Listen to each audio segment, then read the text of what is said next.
Hello student, आप लोग कैसे हैं। उम्मीद करते हैं आप लोग अच्छे होंगे। तो स्वागत है आपका अपना YouTube channel success get your point में।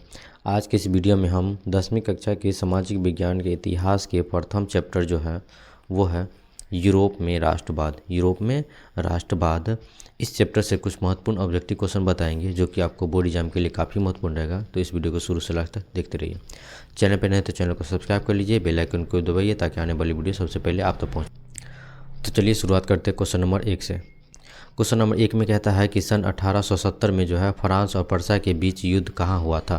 तो सन 1870 में जो है फ्रांस और पर्सा के जो बीच युद्ध हुआ था वो कहाँ हुआ था। तो इसका जो सही उत्तर हो जाएगा ऑप्शन ए हो जाए, जो कि सेडॉन में हुआ था, जो कि काफ़ी इंपॉर्टेंट है। अगला 2 नंबर क्वेश्चन में कहता है कि किस युद्ध के बाद जर्मनी का एकीकरण हुआ। किस युद्ध के बाद जो है जर्मनी का एकीकरण हुआ।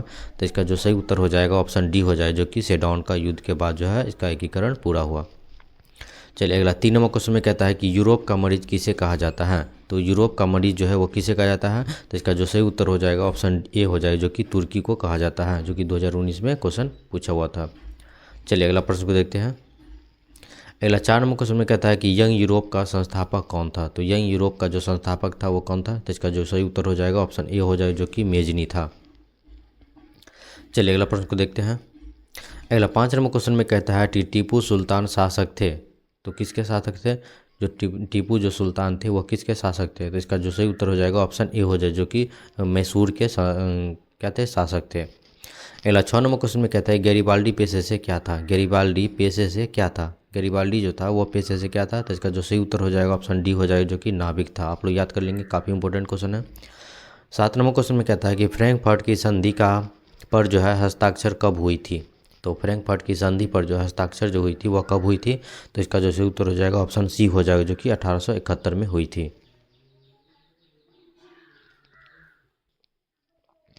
चलिए अगला प्रश्न को देखते हैं। अगला 8 नंबर क्वेश्चन में कहता है कि 1871 में कौन सी संधि हुई थी। देखिए इसका जो है अपोजिट क्वेश्चन पूछ दिया है, ठीक है। अगर 1871 में जो है कौन सी संधि हुई थी, तो अभी मैंने पढ़ा कि फ्रैंकफर्ट की जो संधि हुई 1871 में। तो 1871 में फिर इसका उल्टा कर दिया है कि 1871 में कौन सी संधि हुई थी। तो इसका जो सही उत्तर हो जाएगा ऑप्शन क्या हो जाएगा, ऑप्शन ए हो जाए, जो कि फ्रैंकफर्ट की संधि हुई थी। चलिए अगला प्रश्न देखते हैं। 9 नंबर क्वेश्चन में कहता है कि 1830 की क्रांति के बाद 1830 की क्रांति के बाद जो है फ्रांस में किस प्रकार का शासन स्थापित हुआ। तो 1830 की क्रांति के बाद जो है फ्रांस में किस प्रकार के शासन का स्थापित हुआ। तो इसका जो सही उत्तर हो जाएगा ऑप्शन हो जाएगा सी, जो कि गणराज्य शासन का। चलिए अगला प्रश्न को देखते हैं। अगला जो प्रश्न है 10 नंबर क्वेश्चन में कहता है जर्मनी के एकीकरण के लिए कौन उत्तरदायी था। तो जर्मनी के एकीकरण के लिए जो उत्तरदायी था वो कौन था। तो इसका जो सही उत्तर हो जाएगा ऑप्शन बी हो जाए, जो कि बिस्मार्क था। ये काफ़ी इंपॉर्टेंट क्वेश्चन है। अगला 11 नंबर क्वेश्चन में कहता है कि इटली के एकीकरण में किसका संबंध नहीं है। तो इटली के एकीकरण में जो है किसका संबंध नहीं है।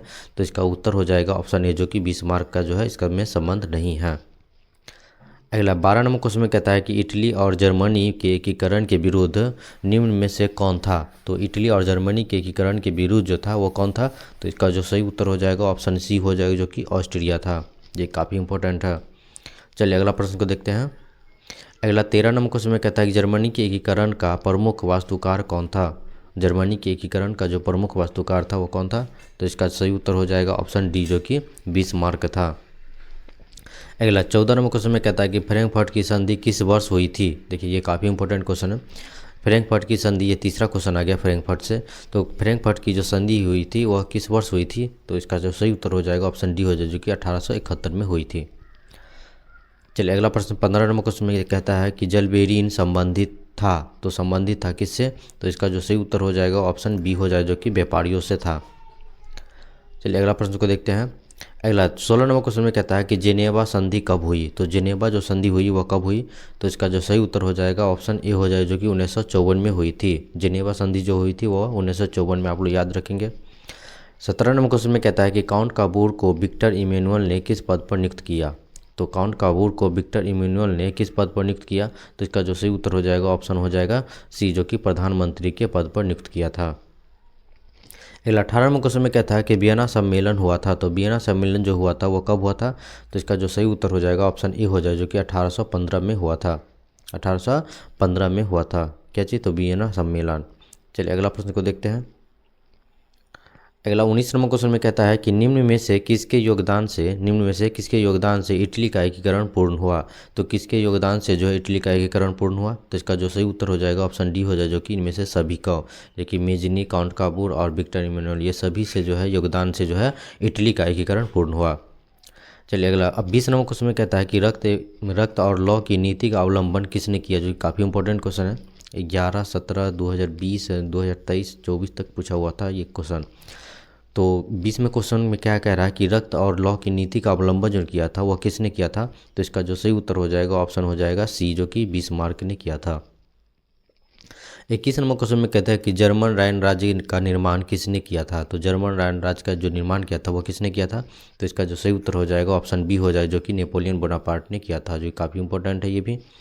चलिए अगला प्रश्न को देखते हैं। अगला 22 नंबर क्वेश्चन में कहता है कि निम्न में से किस सम्मेलन में जर्मनी की क्षतिपूर्ति राशि को कम कर दिया। तो कहता है कि किस सम्मेलन में जो है जर्मनी की क्षतिपूर्ति राशि को जो है कम कर दिया गया, तो इसका जो सही उत्तर हो जाएगा ऑप्शन हो जाएगा डी, जो कि लॉसेने सम्मेलन में। अगला 23 नंबर क्वेश्चन में कहता है कि हीगेल किस देश का दार्शनिक था। तो हीगेल जो है वह किस देश का दार्शनिक था, तो इसका जो सही उत्तर हो जाएगा ऑप्शन सी हो जाए, जो कि जर्मनी का था। अगला 24 नंबर क्वेश्चन में कहता है कि वियना कांग्रेस का मुख्य उद्देश्य क्या था। तो वियना कांग्रेस का जो मुख्य उद्देश्य था वो क्या था, तो इसका जो सही उत्तर हो जाएगा ऑप्शन सी हो जाए, जो कि राजतंत्रों का पुनर्स्थापित करना। तो राजतंत्रों का जो पुनर्स्थापित करना, यही जो है वियना कांग्रेस का मुख्य उद्देश्य था। चलिए अगला प्रश्न को देखते हैं। अगला 25 नंबर क्वेश्चन में कहता है फ्रांसीसी क्रांति कब हुई। तो फ्रांसीसी क्रांति जो हुई वह कब हुई, तो इसका जो सही उत्तर हो जाएगा ऑप्शन ए हो जाए, जो कि 1789 में हुई थी।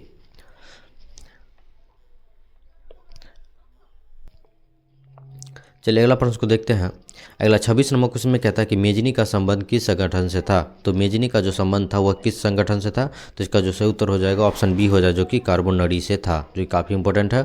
27 नंबर क्वेश्चन में कहता है कि राष्ट्रीय आंदोलन का केंद्र जेना विश्वविद्यालय कहाँ स्थित है। तो राष्ट्रीय आंदोलन का जो केंद्र है जेना विश्वविद्यालय, वह कहाँ स्थित है, तो इसका जो सही उत्तर हो जाएगा ऑप्शन बी हो जाए, जो कि जर्मनी में है। अगला 28 नंबर क्वेश्चन में कहता है कोसूथ का संबंध किस देश से है। तो कोसूथ का जो संबंध है वो किस देश से है, तो इसका जो सही उत्तर हो जाएगा ऑप्शन डी हो जाए, जो कि हंगरी से है, जो काफ़ी इंपॉर्टेंट है। चलिए अगला प्रश्न को देखते हैं। अगला 29 नंबर क्वेश्चन में कहता है कि यूरोपियन सभ्यता का पालना किसे कहा जाता है। तो यूरोपियन सभ्यता का जो पालना होता है वह किसे कहा जाता है, तो इसका जो सही उत्तर हो जाएगा ऑप्शन ए हो जाएगा, जो कि यूनान को कहा जाता है। 30 नंबर क्वेश्चन में कहता है कि प्रथम जेनेवा कन्वेंशन कब हुआ था। तो प्रथम जेनेवा कन्वेंशन जो हुआ था वह कब हुआ था, तो इसका सही उत्तर हो जाएगा ऑप्शन बी, जो कि 1864 में हुआ था। अगला 31 नंबर क्वेश्चन में कहता है कि इटली का एकीकरण कब पूर्ण हुआ। तो इटली का एकीकरण जो पूर्ण हुआ वह कब हुआ, तो इसका सही उत्तर जो हो जाएगा वह ऑप्शन बी हो जाए, जो कि 1871 में हुआ था। अगला 32 नंबर क्वेश्चन में कहता है कि लुई फिलिप किस देश का शासक था। तो लुई फिलिप जो है वो किस देश का शासक था, तो इसका सही उत्तर हो जाएगा ऑप्शन बी, जो कि फ्रांस का था, जो कि काफ़ी इंपॉर्टेंट है। चलिए अगला प्रश्न को देखते हैं। अगला 33 नंबर क्वेश्चन में कहता है निम्न में से कौन मित्र राष्ट्रों के गुट में शामिल नहीं था। तो कौन मित्र जो है वो राष्ट्रों के गुट में शामिल नहीं था, तो इसका सही उत्तर हो जाएगा ऑप्शन बी, जो कि जर्मनी जो है वह राष्ट्रों के गुट में शामिल नहीं था। चलिए अगला 34 नंबर क्वेश्चन में कहता है कि बोहेमिया निम्न में से किस देश के अधीन था। तो बोहेमिया जो है किस देश के अधीन था, तो इसका सही उत्तर हो जाएगा ऑप्शन ए, जो कि ऑस्ट्रिया के अधीन था। चलिए अगला प्रश्न को देखते हैं। अगला जो प्रश्न है 35 नंबर क्वेश्चन में कहता है कि 1871 में विलियम प्रथमा कहाँ का सम्राट बना। तो 1871 में जो है विलियम प्रथमा जो था वह कहाँ का सम्राट था, तो जो इसका जो सही उत्तर हो जाएगा ऑप्शन सी हो जाएगा, जो कि जर्मनी का था। अगला 36 नंबर क्वेश्चन में कहता है कि लुई 16वें को फांसी कब दी गई। लुई 16वें को जो है फांसी कब दी गई, तो इसका जो सही उत्तर हो जाएगा ऑप्शन बी हो जाए, जो कि 1793 में दी गई थी, आप लोग याद रखेंगे। अगला 37 नंबर क्वेश्चन में कहता है कि पोड्सडस की घोषणा के बाद किसने आत्मसमर्पण किया। तो किसने किया आत्मसमर्पण, तो इसका जो सही उत्तर हो जाएगा ऑप्शन बी हो जाए, जो कि जापान ने किया था। चलिए अगला प्रश्न को देखते हैं। अगला जो प्रश्न है 38 नंबर क्वेश्चन में कहता है कि सार्डिनिया का राजा कौन था। तो सार्डिनिया का जो राजा था वो कौन था, तो इसका सही उत्तर हो जाएगा ऑप्शन ए, जो कि विक्टर इमैनुअल था। अगला 39 नंबर क्वेश्चन में कहता है इटली के एकीकरण का प्रमुख नायक कौन था, जो काफ़ी इंपॉर्टेंट है। तो इटली के एकीकरण का जो प्रमुख नायक था वो कौन था, तो इसका सही उत्तर हो जाएगा ऑप्शन डी, जो कि इनमें से सभी था। कौन, तो मेजनी, काबूर और गैरिबाल्डी जो था वह इटली के एकीकरण का प्रमुख नायक था। वीडियो थोड़ा सा भी अच्छा लगे तो प्लीज़ वीडियो को लाइक कर दीजिए, दोस्तों में शेयर कीजिए। धन्यवाद।